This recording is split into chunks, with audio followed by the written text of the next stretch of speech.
사랑하는 성도 여러분, 말씀을 준비하면서 제 큰누님 장례가 생각이 났습니다.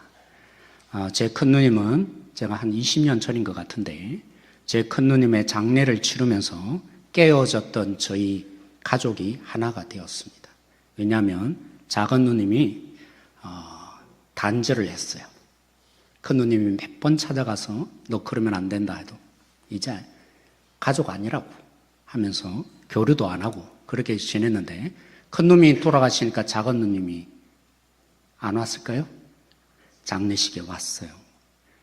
그러면서 지금은 작은 누님이 큰누님이 돌아가시고 나니까 제 목까지 다 챙기세요.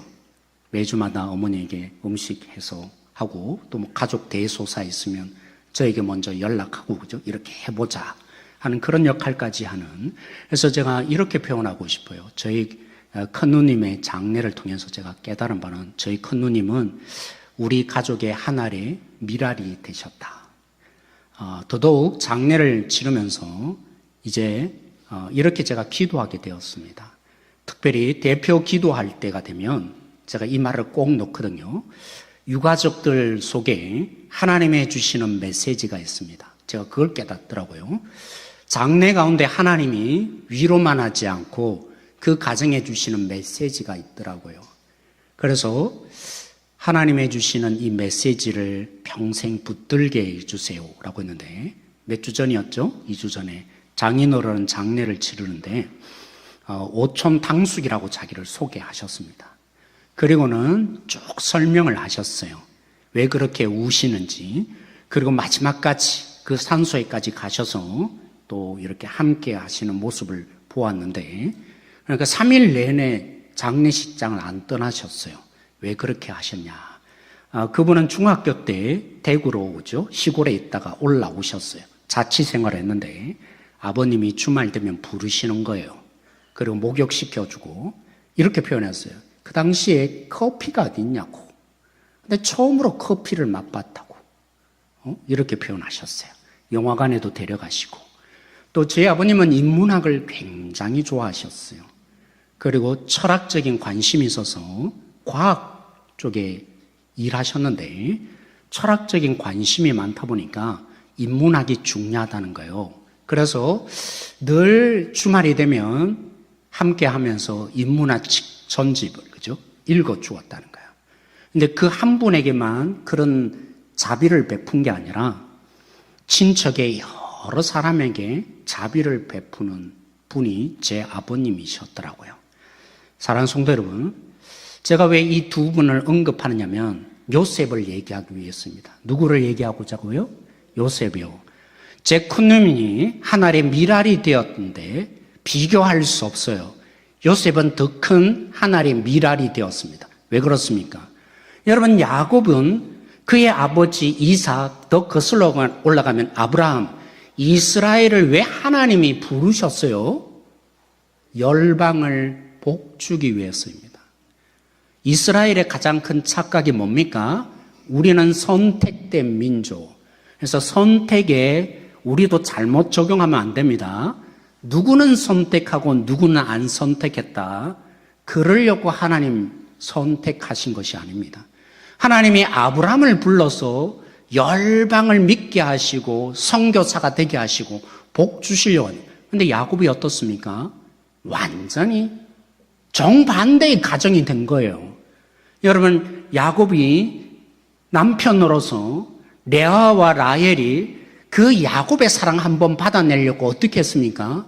하나님이 주신 태의 열매라고 했는데 그 가정의 자랑이며 기쁨으로 하나님 주셨다고 했는데 자녀를 왜 낳았습니까? 남편의 사랑 받아내려고 쟁탈전이 벌어진 게 야곱의 가정입니다. 서로 찢고 뽑고 싸우는 거죠. 분열되어 있는 가정. 그 야곱이 상처받았잖아요. 아버지가 형을 더 사랑하니까 그 상처가 있을 텐데 그러면 좀 깨달아야 될 텐데 야곱은 라헬만을 사랑하니까 형제들 중에 낳은 아들 중에 누구를 사랑합니까? 요셉만을 사랑했어요. 요셉은 이 사랑의 독차지함에 왕자병에 걸렸죠. 그래서 늘 아버지에게 이 형이 잘못했어요. 저 형이 잘못되었어요. 얼마나 미움을 당연히 받는 그런 요셉이 되었죠. 흔히 말하는 콩가루 집안이에요. 이런 가정이 어떻게 이스라엘이 되어지며 하나님의 복을 흘려보낼 수 있는 통로가 되겠습니까? 여기에 하나님이 누구를 희생시킨 것입니까? 제 큰누님이 저희 가정을 회복시키기 위해서 그 묵상을 주었던 것처럼 하나님은 요셉을 희생시키셨어요. 여러분들이 볼 때는 큰 자가 된 것처럼 보이지만 사실은 요셉의 인생은 끊임없이 구덩이에 빠지고 구덩이에 빠졌습니다. 왜 그렇게 된 거예요? 나중에 요셉이 시험하잖아요. 자신의 아버지와 똑같은 모습으로 베냐민을 더 많이 음식을 주고, 그런데 형들이 어떻게 할까? 시험까지 해보잖아요. 왜 그런 과정을 거쳤다고 합니까? 여러분, 왜 그랬을까요? 요셉은 희생당한 자입니다. 하나님의 미랄로 땅에 떨어져 죽음으로 야곱의 이 가정이 이스라엘이 되도록 하나님이 특별하게 들어서 사용하신 자입니다. 그래서 저는요, 제 큰 누님보다도 더 큰 하나님의 미라로 땅에 떨어져 죽은 자가 누굽니까? 요셉이었습니다. 제 아버님이 참 많은 자비를 베풀었다고 했는데 요셉에 비하면 아무것도 아니에요. 오늘 본문에 보세요. 요셉이 사실은 아버지가 자녀를 돌봐야죠. 근데 요셉이 이 애굽에 하나님이 부르신 그의 아버지의 가족을 돌봅니다. 자기 형제들은 당연히 돌보죠. 오늘 본문에 보세요. 누구까지 돌봤다고요? 그의 손주들까지 아버지처럼 양육하는 자가 요셉이었던 것입니다. 그런 요셉이 오늘 여러분이 읽은 본문에 시작합니다. 나는 뭐라고요? 뭐라고 하죠? 나는 죽으나. 이건 엄청난 두려움을 주는 말입니다. 110세가 되어서 형제들이 누구누구 살아있는지 알지 못하겠지만, 그리고 그 가족들에게 나는 죽으나, 이건 충격적인 고백입니다. 우리 한번 성경 읽어보도록 하겠습니다. 창세기 46장 33절에서 34절 말씀인데 우리 같이 한번 읽어볼까요? 시작. 바로가 당신들을 불러서 너희 직업이 무엇이냐 묻거든 당신들은 이르기를 주의 종들은 어렸을 때부터 지금까지 목축하는 자들이 온데 우리와 우리 선조가 다 그러하니이다 하소서. 애굽 사람은 다 목축을 가증히 여기나니 당신들이 고센 땅에 살게 되리이다. 사랑하는 성도 여러분, 요셉은 어디 살고 있습니까? 고센 땅에 삽니까? 당연히 고센 땅도 애굽입니다. 애굽 제 질문이 구체적이 못하죠. 여러분, 요셉은 고센 땅에 살까요? 그렇지 않아요. 수도인 가장 찬란한 모든 것을 갖춘 그곳에 살고 있습니다. 그러면서 이제 하나님이 보내서 애굽으로 온 그의 아버지와 자신의 형제와 가족들을 어디에 살게 합니까? 고센 땅이요. 누구 때문에 이렇게 살게 된 거죠? 오늘 바로 앞에 와, 요셉이 참 대단하네. 그래, 너희 아버지가 왔다며, 너희 형제들이 왔다며, 그래서 초대해서 그 앞에 서겠습니다. 질문하죠. 그때 뭐라고 대답하라고 그러고요? 우리는요, 무슨 일을 하는 사람이라고요? 목축업을 하는 사람입니다. 양 기르는 사람입니다. 맞아요. 틀린 말은 결코 아닙니다. 근데 그렇게 말할 필요가 없어요. 이건 불이익이에요. 왜 불이익입니까? 애굽 사람들은 양치고 소치는 것을 뭘로 여깁니까? 더러운 직업, 미천한 직업, 조선시대로 말하면 백정과 같은 것입니다. 왜 그렇게 말하라고요? 고센 땅에 살게 하려고요. 그래서 우리는 이 땅을 왔는데, 고센 땅에 왔는데 여기에 살겠습니다. 아니라고. 아니, 요셉이 어떤 은혜를 베푸는데 수도로 와야지. 이게 바로의 생각입니다. 그런데 그렇게 말하지 못하죠. 누구 때문에요?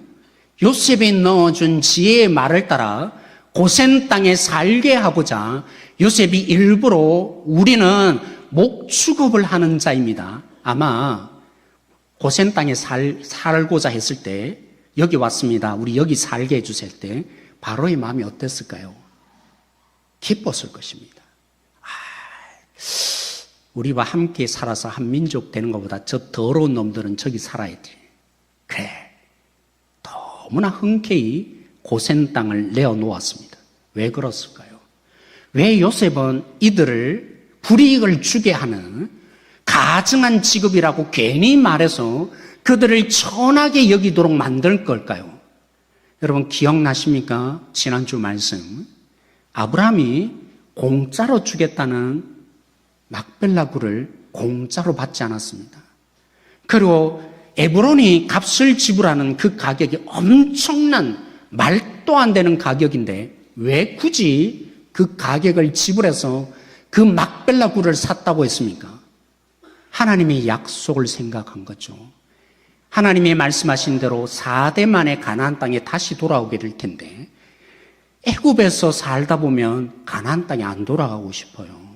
가나안은 저 주변 땅이에요. 여러분 그 당시에 가나안 땅은요, 우리 여러분들이 이해하는 그런 땅이 아니에요. 찬란한 문화가 있는 땅이에요. 변두리 지역이에요. 흔히 말하는 옛날에 그죠? 88년 서울 올림픽 할 때 서울이 저런 곳이냐고. 뭐 그럴 땅이에요. 가나안 땅에 돌아가고 싶겠습니까? 출세하려면 서울로 가야죠. 좋은 직업을 가지려면 서울로 가야죠. 우리 청년들이 흔히 꿈꾸는 것처럼. 이런 마음이 있다면서요. 대전에 남아있으면 난 실패자네. 뭐 이런 마음들. 그래서 어떻게든 길을 쓰고 서울로 가고 싶은 마음. 그런데 왜 굳이 이 고센 땅을 고수합니까? 똑같습니다. 애굽에서 살다 보니까 또 수도로 가게 되면 와 진짜 좋네. 우리가 무슨 하나님의 약속한 그 땅으로 가 여기 살지. 여기서도 하나님 믿으면 될 거 아니냐고. 굳이 뭐 가나안 땅까지 가서 주님을 믿어. 변명하자면 이럴 수도 있습니다. 하나님이 약속하지 않은 그 땅에 천년 만년 살 가망성이 있는 그런 실력 없는 존재가 사실 우리들입니다. 그래서 고센 땅에 나그네처럼 살게 하는 요셉이었던 것입니다. 근데 요셉이요 이제 뭐라고 합니까? 나는 죽으나. 그럼 누가 지켜줍니까? 고센 땅에 살 수 있었던 유일한 이유는 요셉 때문이었습니다. 누구도 무시할 수 없죠. 누구도 미천한 직업이라고 손가락질할 수 없죠. 2인자인데 요셉이 누가 아들입니까? 누가 자신의 형제입니까? 사실은 바로 1인자는 바로이지만 실질적인 권력을 가진 자 요셉입니다. 요셉 안에서 위로받고 요셉 안에서 힘을 얻고 요셉이 지켜주는 살아생전에 그랬는데 이제 요셉이 뭐라고 합니까? 나는 죽으나. 충격적입니다.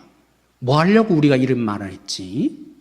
이 손해보려고 여기 있나? 니들 구석이 그들 속에 사라지는 상황을 맞이하게 된 것입니다. 실제가 그렇게 되었죠.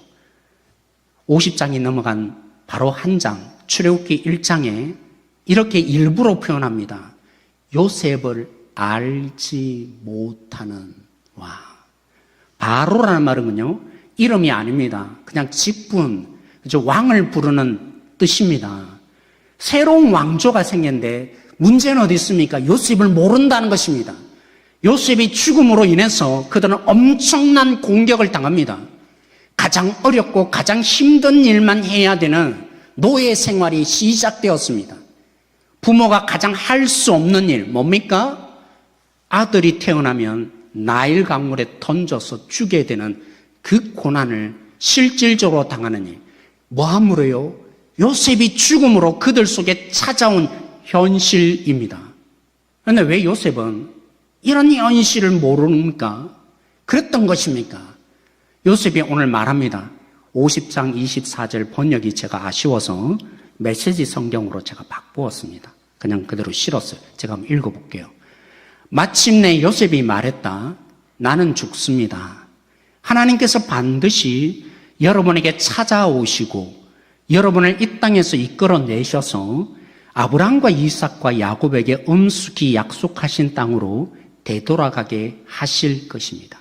우리 성경 개역 개정판에는 빨간 글씨가 되어 있는 찾아오시고를 돌보시고 굉장히 많이 어역했습니다. 왜냐하면 출애굽기에 제가 다음에 읽을 거지만 그래서 매치가 안 돼요. 사랑하는 성도 여러분, 오늘 요셉은 나는 죽고 너희를 지켜줄 수 없고 나는 이인자에서 이제 사라지고 너희는 불이익을 당할 것이다 라는 예측까지 하며 얘기합니다. 그러나 걱정할 필요가 없대요. 왜 그들은 걱정할 필요가 없습니까? 하나님이 뭐 하신다고요? 찾아오십니다. 반드시 찾아오십니다. 그래서 원래 우리 히브리어는 반드시라는 단어가 없어서 찾아오신다, 찾아오신다 두 번이나 되어 있어요. 그래서 여러분 어역에 여러분 개역 배정판이라는 성경에 반드시라는 말은 히브리 말로 찾아오신다, 찾아오신다 반복한다는 거죠. 이렇게 표현되어 있어요. 아무튼 맞아요, 그렇죠? 반드시 찾아오십니다. 왜 그들은 나그네 땅을 살 수 있습니까? 이왕이면 애굽 시민권자가 되어서 그냥 편안하게 요셉처럼 이제 애굽 시민권자만이 아니라 애굽 사람이 되면 불이익을 안 당할 텐데 그들은 어떻게 해서 이 불이익을 감수하고 고센 땅이라는 곳에서 나그네 인생을 살 수 있었을까요? 그 이유는 딱 한 가지입니다. 하나님이 뭐 하시기 때문이라고요? 찾아오시기 때문입니다. 그들이 당하는 고통, 출애굽기 1장부터 펼쳐지는 고난은 고난이 아닙니다. 쫓아내죠.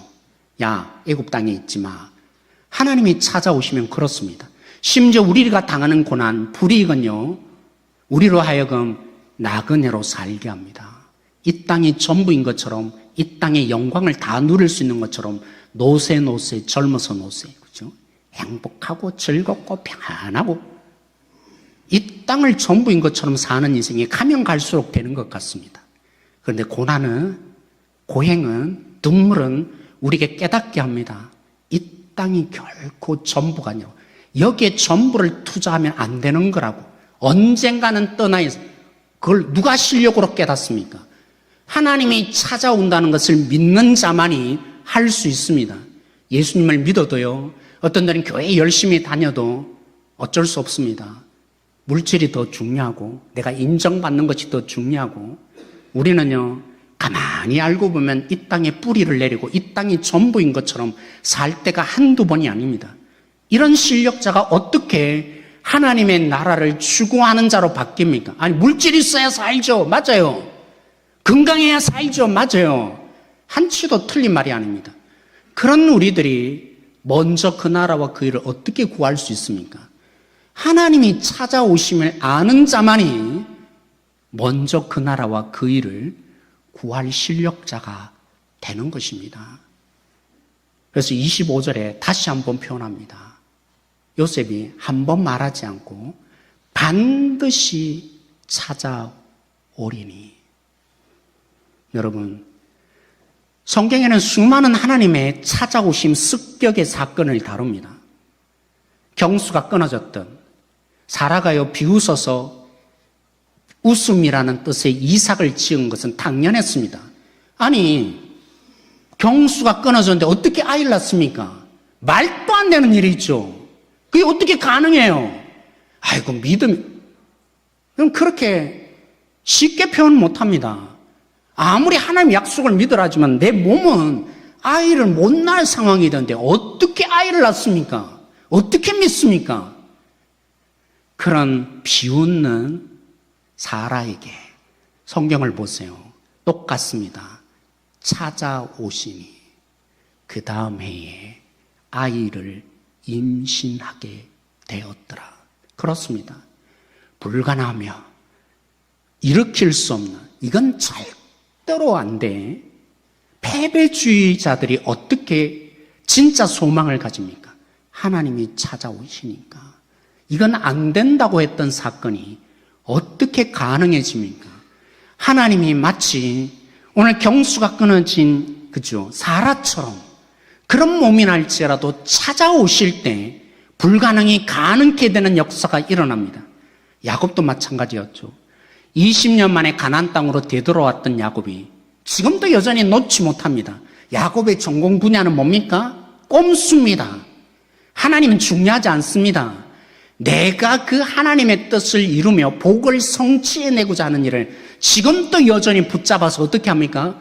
400명의 군사를 대동해서 오는 형을 향해서 살고자 3번이나 선물을 보냈죠. 그것도 안 되니까 가족을 여차하면 도망가겠다고 정확하게 하면 4대로 나눴죠. 그것도 모자라서 야곱은 야폭 강도 건너지 않습니다.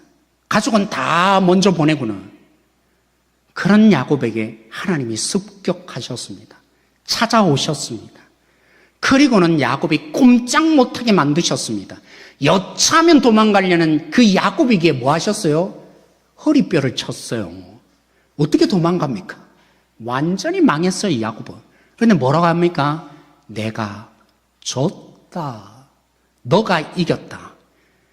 야곱이 아니라 꼼수를 부리는 이기기만을 늘 다투는 야곱을 격상시켜 주셨습니다. 하나님이 지는 존재, 하나님을 이기는 존재, 너가 이자 아니라 하나님이 찾아오심으로 야곱이 이스라엘로 바뀌었습니다. 신약, 구약만 그렇습니까? 신약에 그죠? 오병이의 표적을 보고 사람들이 예수님께 몰려왔습니다. 뭐 하려고요? 물질 문제 좀 해결해 주세요. 내 건강 좀 찾게 해 주세요. 지금 너무나 고통스러운데 로마의 억압에서 우리를 해방시켜 주세요. 오직 그들은 자기의 문제 해결만으로 예수님을 매달리고 있으며 그래서 왕 되어 달라며 예수님은 도망쳤죠. 그럼에도 또 찾아와서 예수님 너희들이 뭐 때문에 나에게 온지 안다 하시며 설명해 줬는데 한치도 못 알아듣습니다. 오해를 합니다. 내 살을 먹고 내 피를 마시라니까 그들은 어떻게 오해합니까? 무슨 소리 하고 있는 거냐고. 우리를 식인 족 그 정도가 아니죠. 피채 먹으면 부정해지는데 율법을 어기는 놈이다. 이렇게 해석하죠. 그걸 도대체 무슨 말 하는지 한치도 못 알아듣겠다고. 왜 그렇게 어려운 거냐고. 무슨 말을 좀 잘 설명하라고. 이렇게 어려운 스승을 우리가 어떻게 따를 거냐고. 다 도망쳤습니다.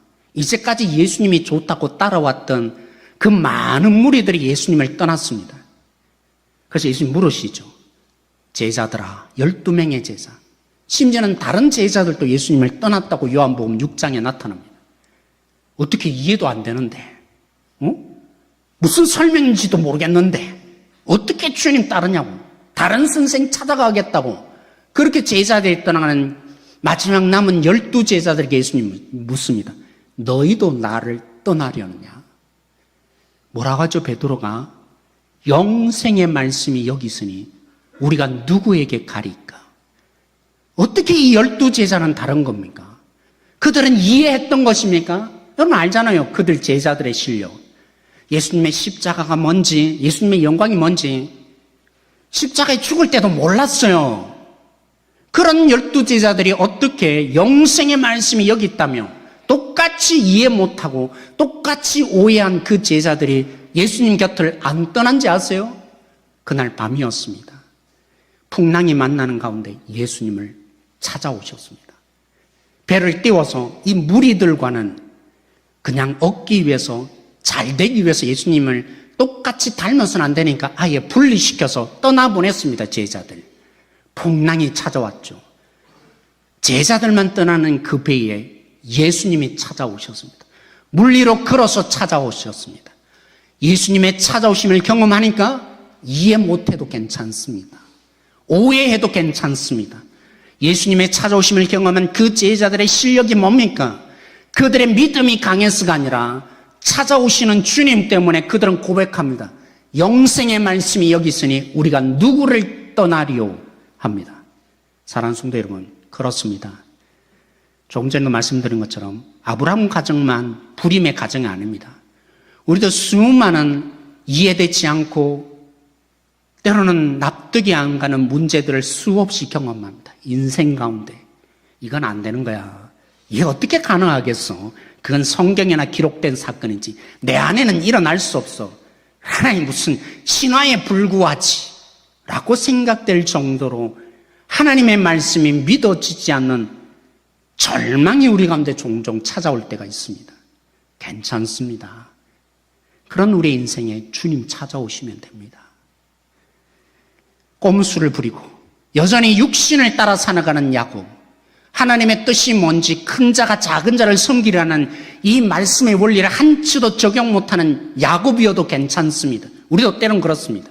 문제를 만나면요, 말씀이 어디 있습니까? 한치도 생각 안 납니다. 나 괴롭힌 것만 생각나고 내 아픔만 생각하고 말씀을 잘 적용 못해요. 말씀 생각납니까? 어려울 때? 말씀과는 상관없이 대부분 삽니다. 주님의 자녀는 사실은 그 말씀으로 안경을 끼고 사건을 봐야 되는데 그렇지 않아요. 우리 대부분은 야곱이에요. 그냥 내가 당하는 거, 어려운 거, 문제만 생각하고 덜렁 반응하는 꼼수를 여전히 죽을까봐 두려워서 수많은 꼼수를 여전히 부리는 야곱과 다름없는 우리 가운데 찾아오시면 됩니다. 이런 우리 속에 하나님이 찾아오실 때 우리는 이스라엘로 바뀌어집니다. 사랑하는 성도 여러분, 말씀이 잘 이해 안 되시죠? 어렵죠? 서 목사가 무슨 설명을 했나? 참 잘 설명하고 싶어도 어렵습니다. 그래도 괜찮습니다. 주님이 찾아오시면 됩니다. 우리 어떻게 하나님 말씀 다 이해합니까? 믿음의 주님을 알아야 된다고 했지만 어찌 다 압니까? 우리는 결국 주님을 다 모릅니다. 그런 우리 속에 그 풍랑이는 바다에 찾아오셨던 예수님처럼 찾아오시면 됩니다. 우리 출애굽기 4장 31절 말씀 같이 한번 읽어보겠습니다. 출애굽기 4장 31절 말씀 같이 시작. 백성이 믿으며 여호와께서 이스라엘 자손을 찾으시고 그들의 고난을 살피셨다 함을 듣고 머리 숙여 경배하였더라. 네, 여기도 그죠? 찾으셨고 여기는 찾으셨다. 앞부분 똑같은 단어예요. 나는 죽으나 하나님이 반드시 돌보시리라. 24절에 그렇고 25절에 돌보시라. 이 단어가 출애굽기는 이렇게 번역했어요. 찾아오신다고. 이스라엘 백성들이 모세 앞에서 결국 고백합니다. 무슨 얘기를 하고 싶으냐면 그렇습니다. 하나님이 찾아오심에 궁극적인 목적이 있습니다. 때론 여러분의 건강 속에 찾아오십니다. 물질 문제 속에 찾아오십니다. 풍랑 속에 찾아오십니다. 이해 안 되면 하나님을 떠나고 싶은 인생 속에 찾아오십니다. 근데 그게 궁극적인 목적이 아닌가 아세요? 오늘 왜 찾아오십니까? 이스라엘 백성들에게 왜 고센 땅이 필요했습니까? 하나님이 약속하신 가나안 땅에 들어가야 하기 때문입니다. 하나님이 그 불이익을 당하는 이스라엘 백성들에 찾아오시고 그들의 부르짖음에 하나님이 찾아오신 이유는 다른 데 있지 않습니다. 하나님이 약속하셨습니다. 가나안 땅을 주겠다고 약속하신 거. 그렇습니다. 우리는 이 땅에 나그네로 삽니다. 영원히 살 사람이 아닙니다. 물론 다 알죠. 실제의 삶을 보면 물질 때문에 눈물 짓고 물질 때문에 행복하고 그죠? 전부인 것처럼 삽니다. 그 모습은 다 뭡니까? 이 땅을 나그네로 안 살고 애굽에서 영원히 살겠다는 그 모습을 버리지 않은 것입니다. 하나님의 목적은 여러분에게 때로는 기도의 응답을 주시고 건강을 회복시켜 주시고 때로는 관계를 회복시켜 주시고 여러분 속에 찾아오셔서 영생의 말씀이 여기 있으니 어디 떠나리까 하는 궁극적인 이유는 그 문제를 해결하는 것이 목적이 아닙니다. 뭐 하시려고요? 이 땅을 떠나야지. 너희가 영원히 살지 않잖아 여기서. 나그네로 살아야지. 그래서 뭐 하시려고요? 우리를 궁극적인 가나안 하나님의 나라를 추구하며 그 나라의 영광을 이 땅에 끌어안고 살게 하셔서 결국 주님 오실 때 그 나라가 얼마나 좋은지 여러분 기대 안 하고 또 맞이해도 기쁘지만 갈망하다가 주님 만나보세요. 여러분 기도해 보신 분 아시잖아요. 내 기도도 아니고 남 기도인데 고난당한 거 이렇게 하나님 응답하시 들으면 눈물이 날 때가 있어요. 아세요? 남을 위해서 기도하다가 그건 내 문제도 아닌데 기도하다가 와 해결되었어. 우리 성도들의 얘기 들을 때 얼마나 기쁜지요. 여러분 하나님의 나라 뭐 언제 그 가겠지. 이런 자는 기쁨 모릅니다. 주님 오실 때. 주님의 영광 속에 주실 그 하나님의 나라 모릅니다. 그 깊이와 그 넓이와 그 측량할 수 없는 것은 여기 가운데 눈물 나고 고통당하고 어려움 당하면서 이거 영원하지 않은 거구나. 진짜 소망이 아니구나. 갈망함 속에서 하나님의 나라를 정말 물려받고 그런 자는 어떻게 삽니까? 믿음이 발동하니까 여기 속에서 하나님의 나라를 끌어당겨서 맛보아요. 그래서 기도하니까 어떤 때는 고침이 일어나는 것입니다. 어떤 때는 문제가 해결되는 것입니다. 영원한 하나님 나라가 내 믿음 안에서 실제가 되는 일, 맛봄이 우리 속에 일어나는 사람들이 되는 거죠. 그렇다면 어버이 주인 오늘 여러분에게 이 말씀으로 돌아가서 적용합니다. 우리 자녀들에게 무엇을 물려줘야겠습니까? 요셉이 고백한 대로 나는 주구나를 물려주셔야 합니다. 나는 주구나가 무슨 뜻입니까? 유한한 능력인 거라고. 너희들이 기도하는 것은 유한한 힘인 거라고. 이것 얻으면 행복할 거라고. 여러분 자녀 없어서 자녀 낳아보세요. 행복합니까? 얼마나 속 썩을 일이 더 많. 물론 그가 주는 기쁨이 있지만 아이고 대학 들어가면 낫습니까? 결혼하면 낫습니까? 죽을 때까지 사실은 유한한 생명과 유한한 목마름 속에 유한한 힘과 스펙이 있으면 좋습니까? 그 스펙도 언젠가는 내 뒤통수를 치는 거 아세요? 깨닫게 해주어야 합니다. 자녀들에게. 야, 이것 있으면 너 괜찮아질까? 널 보호할 거야. 요셉이 그랬습니까? 내가 여러분을 보호한다고 했습니까? 난 죽으려나. 우리는 깨닫게 해주어야 합니다. 이걸 물려주어야 합니다. 유한한 거야. 영원하지 않는 거야. 그게 너를 진짜 행복하게 하지 못해. 너가 기뻐하는 이것은 진짜 행복인 하나님의 그림자야. 여러분이 기도해서 얻게 된 그 모든 것은 하나님의 그림자입니다. 하나님을 도저히 설명할 수 없으니까, 하나님의 나라를 우리에게 와닿지 못하니까 때로는 건강, 여러분들이 얻는 인정, 자녀들의 이 모든 것 속에 나타나는 그 모든 것은 작은 것에 불과합니다. 그 하나님의 영광이 얼마나 큰지, 그 하나님의 나라, 하나님이 결국 이 땅에 오셔서 그래 나그네를 살아난 너희들 내가 이 땅이 아니라 영원한 나라를 주리라 하는 그 하나님의 나라 맛보게 하시는 그 주님을 물려주십시다. 그러면요 조금 부족해도 괜찮습니다. 여러분 우리는 다 미안함이 있습니다. 자녀를 향해서. 안 그러세요? 아, 대접해줘야지 이런 마음만 갖지 않습니다. 다른 가정과 비교할 때 나보다 더 부자인 가정, 또 어떤 데는 그죠? 마음껏 공급해서 좋은 대학을 뒷받침할 수 있도록 공부시켜주는 가정, 어떤 데는 미안합니다. 제가 이런 말을 참 어떤 데는 하게 되는데, 시연이를 보면 참 미안합니다. 목사 가정에서 여러분의 눈치를 많이 봅니다. 아세요? 어쩔 수 없는, 여러분이 말 안 해도 눈치 보는 아이입니다. 상처가 많습니다. 그런 데다가 뭐 물질의 풍요함이 목회자 가정이 어디 있습니까? 대형 교회 아닌 이상 다 부족하죠. 그걸 아니까 시연이가 뭐 사라 하면 여러 번 갑니다. 쉽게 안 삽니다. 아, 이거 정도는 사줄 수 있어 해도 또 고려하고. 왜 그렇죠? 엄마 아빠를 아니까, 그 실력을 아니까. 참 미안합니다. 그러나 저는 미안해하지 않습니다.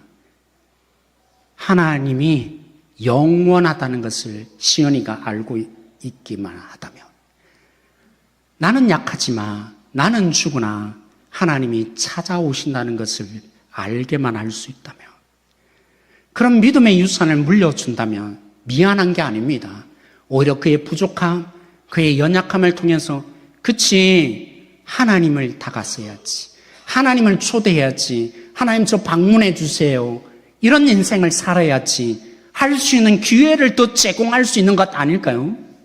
우리 함께 부르게 될 크로스비가 그 고백을 해요. 사랑하는 성도 여러분, 하나님이 방문하십니다. 반드시 방문하십니다. 여기에 우리의 소망이 있습니다. 그런데 예수님이 방문하신 정도입니까? 다니엘의 환상을 예수님이 지적하셔서 내가 인자라고 합니다. 다니엘서 7장에 나타났던 환상 가운데 다니엘이 보았습니다. 사람같이 생겼는데 구름을 동반해서 나타난 어떤 신적인 존재가 하나님으로부터 나라와 권세의 영광을 물려받습니다. 내가 그니라, 다니엘이 보았던 그니라 라고 하시며, 마태복음 28장에 뭐라고 합니까? 하늘과 땅의 모든 권세를 내가 가졌으니. 이게 무슨 말입니까? 다니엘이 보았던 환상 속에 나타났던 하나님 아버지가 보좌에 앉아 계시다가 사람같이 생겼는데 신적인 존재에게 나라와 권세의 영광을 물려준 바로 그니라. 그것 좀 알았으면 좋겠어 라고 합니다. 그분이 뭐라고 합니까? 인자이신 예수님이 내가 세상 끝날 때까지 항상 함께 하리라. 찾아오시는 정도가 아닙니다. 세상 끝날 때까지 함께 하시는 주님이십니다. 우리를 방문해도 너무나 큰 일이 발생하는데 하나님이신 나라와 영광을 물려받으신 예수님이 우리와 항상 기억하세요. 세상 끝날 때라고 그랬으니까 위급한 순간에 위기 때만 찾아오시는 분이 아닙니다. 항상 함께 하십니다. 세상 끝날 때까지라고 했으니까 영원히 우리와 함께 하십니다. 무엇을 목적으로요?